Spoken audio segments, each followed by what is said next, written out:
Bismillahirrahmanirrahim. Assalamualaikum warahmatullahi wabarakatuh. Halo teman-teman semuanya, apa kabar? Semoga kita semuanya dalam keadaan sehat terus ya.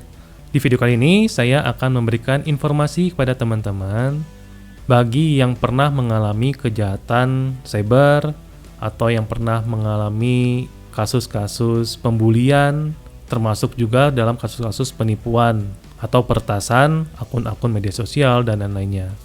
Kebanyakan dari masyarakat kita masih belum aware. Sebenarnya, pemerintah itu sudah menyediakan fasilitas bagi masyarakat untuk melaporkan kejadian-kejadian kriminal yang terkait dengan cyber, atau istilahnya disebut dengan cybercrime. Jadi, masyarakat nggak perlu bingung lagi. Nah, di mana kita bisa melapornya, Pak? Alamatnya ada di sini. Ya, alamatnya adalah patrolicyber.id. Layanan web ini sebenarnya berada di bawah Direktorat Tindak Pidana Siber atau Ditpidsiber, di mana Ditpidsiber ini merupakan satuan kerja yang berada di bawah langsung Bareskrim Polri. Dan tugas dari direktorat ini adalah melakukan penegakan hukum terhadap kejahatan-kejahatan di dunia siber. Nah, apa saja yang bisa ditangani oleh Ditpidsiber ini? Mereka itu hanya menangani 2 kasus. Yang pertama itu adalah computer crime atau kejahatan komputer.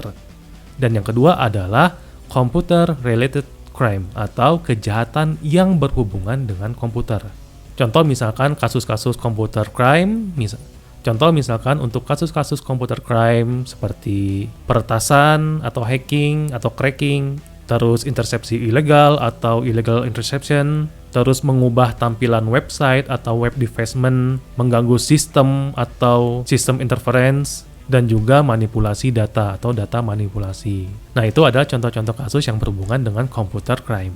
Kalau yang berhubungan dengan computer related crime, contoh-contoh kasusnya seperti online pornografi, perjudian online atau online gamble, pencemaran nama baik, pemerasan online atau online extortion, penipuan atau online fraud, sampai dengan illegal access dan juga data thief atau pencurian data.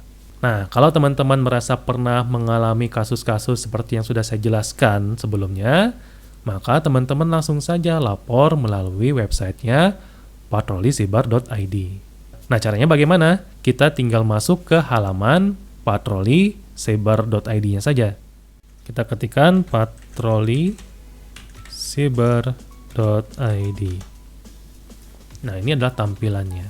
Nah, di sini kita bisa melihat informasi-informasi yang terkait dengan cybercrime tentunya. Mulai dari statistik yang paling banyak kejahatan-kejahatan cyber yang terjadi, kemudian berita-berita terkini terkait dengan kejahatan cyber, sampai dengan tips dan trik yang disediakan oleh Patroli Cyber ini. Untuk melaporkan kejadian terhadap kejahatan cyber, teman-teman tinggal klik menu laporkan. Nah, maka kita akan melaporkan di halaman ini. Dan tentunya teman-teman harus memasukkan data pribadi teman-teman dulu.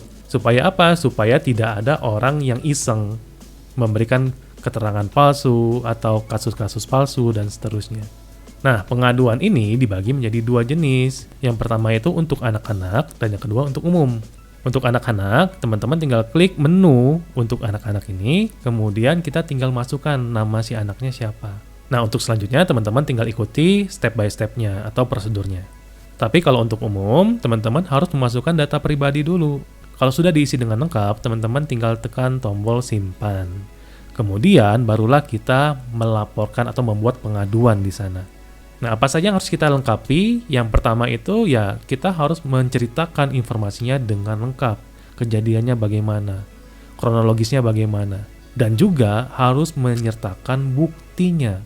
Nah, di sini buktinya bisa macam-macam ya. Dan biasanya yang bisa dijadikan bukti itu adalah data transaksi. Jadi ketika terjadi kejahatan, jangan cuma diam saja, tapi langsung laporkan.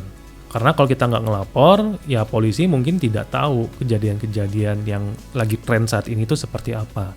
Dan penanganannya bagaimana. Kan nantinya laporan kita itu akan masuk ke statistik tadi ya, yang di halaman awal tadi.